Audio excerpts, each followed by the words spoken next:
হিন্দু নেতা ইসকনের নেতা মিন্ময় দাসকে গ্রেপ্তার করা হয়েছিল গতকালকে, আর আজকে আদালতে তোলা হয়েছিল।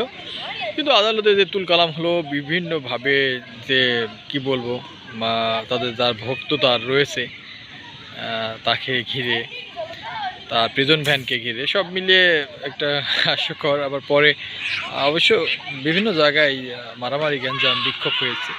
হিন্দু নেতার এই পরিস্থিতি আসলে বাংলাদেশে কি মানে একটা দাঙ্গা বাঁধাতে চাচ্ছে ভারত?